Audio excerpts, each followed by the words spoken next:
everybody, welcome back to another episode of Plant-Based Dads. I'm Joey. I'm Tim. And we're celebrating my 54th birthday. Woo! We're celebrating with one of my favorite meals, which is vegan enchiladas. There's a lot of good whole stuff in here. They're all whole food, plant-based, cooked with no oil, and we're going to be using butternut squash, we're going to be using black beans, right? Looks good. Some onions. Some onions, some jalapenos. So we are getting a frying pan heated up so we can start getting some of the vegetables ready to go, right? We're not using oil, so we're using a nonstick pan with a little bit of broth. So what are we going to put in there first, Tim?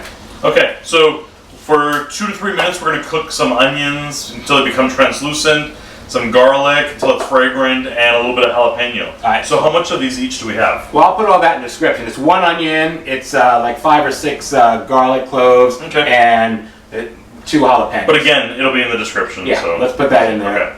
Now you can hear, I don't know if you can see it sizzling, right? So we're not using any oil, and we're still getting that effect of it kind of sizzling when it hits the pan. So we're at the point where the onions look translucent, they're ready to go, so we're going to start adding the rest of our ingredients. First we've got about 2½ cups of butternut squash all chopped up. Alright, we got that. And next we'll put in the black beans. We've got 1 can of black beans. Okay. 15-ounce can of black beans. Drained. Yeah. Yep. Oh yeah, drained, of course, right? Let's put in 1/4 cup of water. Maybe a bigger frying pan. This should work in that pan because we've made it many times. All right, so we're going to put in 1 can of diced tomatoes. If you've never used one of these top opening can openers, they're amazing. They cut around the lip here, and then you can't cut yourself, so it's really good. We'll put a link. Also, I think we don't get the metal fibers. Right, you don't get the metal fiber because you're not cutting in, it's cutting around the top. Yep. Dump that in there. Okay. We'll put a link to this in the description below.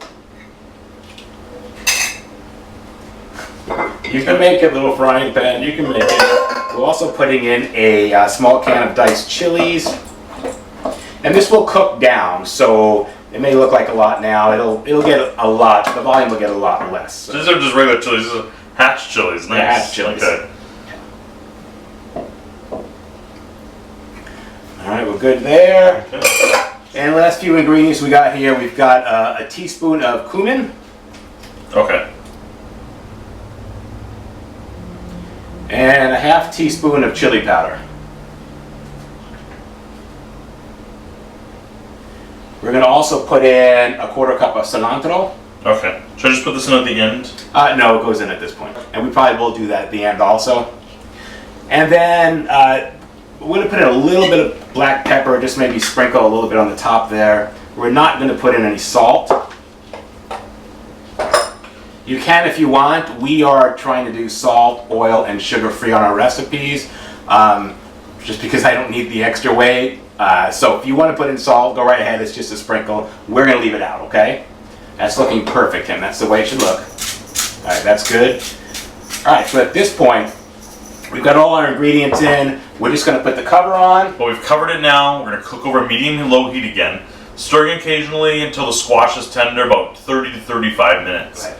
Well, welcome back. It's been 35 minutes, and we've been simmering our vegetables here. Let's take a look at what we've got going on. You can see the chunks of squash have already lost their sharp edges. This looks really good. You can see the sauce that was in the tomatoes has already cooked down. This looks great. I wish you could be here and smell this. It's so good. So it does smell really good. Yeah. It smells full of spice, and I can smell the cumin and the chili pepper and the cilantro's fragrant. I know that we put jalapeno in it. We put in those hatch chilies as well.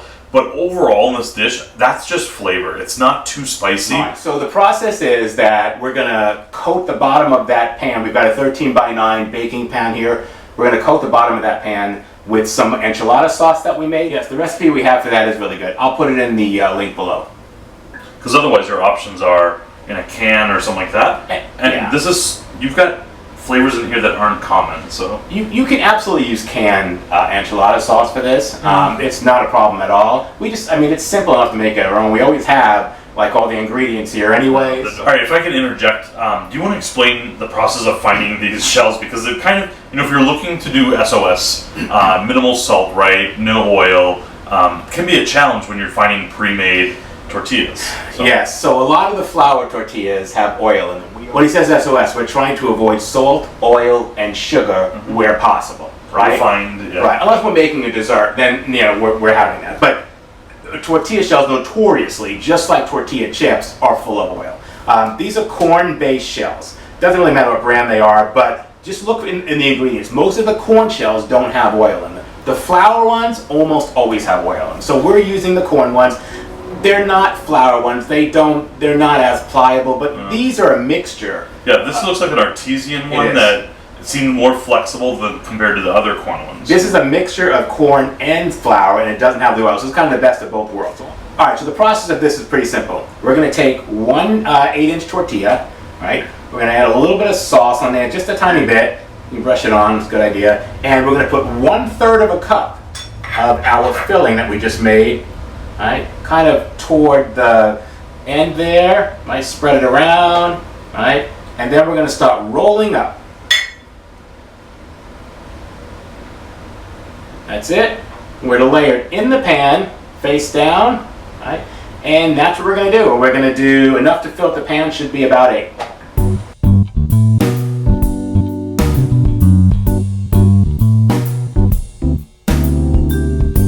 Now I'm going to take some enchilada sauce and actually do a covering. Yeah, so I mean, just take a moment to look at this. You've got 8 beautiful enchiladas there, right? These look ready to eat now, but we're going to put a little bit of sauce on them. You would normally put cheese on enchiladas at this point. We have put follow your heart cheese or plant-based cheeses on it before. I just feel like we don't need it, right? Because there's so much flavor, and I feel like it just covers, like you're dealing with that fake cheese, right? And when we serve these, you can throw a little vegan sour cream on top, sprinkle a little cilantro on it, and I feel like it's ready to go, right? But we're going to turn on our oven, set it to 400 degrees, preheat it, and then we're going to put it in there covered for 10 minutes, right? Great, welcome back, guys. We've gotten the enchiladas out of the oven. Joey, thank you for plating this. We've added some cilantro, looks like, some scallions. So at this point, if you were reheating these from being frozen, then you would heat it up with some extra, we didn't use all the sauce. We keep extra for reheating. So right now we've just heated it for the first time. We made it so it's ready to go. How is that? Awesome. So let me give you a bite. Right? Oh wow. One thing I like about this, all that flavor, putting the scallion cilantro on it, it all helps so I don't miss out on the cheese.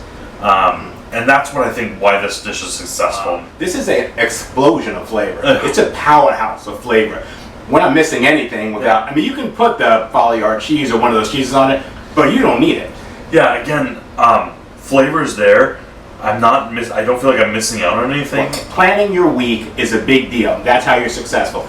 Take these out of the freezer a day or 2 ahead of time, let them thaw out, cook 2 at a time, sprinkle over or layer over some of that extra enchilada sauce, throw on some vegan sour cream if you want or whatever, and serve. 2 of these is a full meal.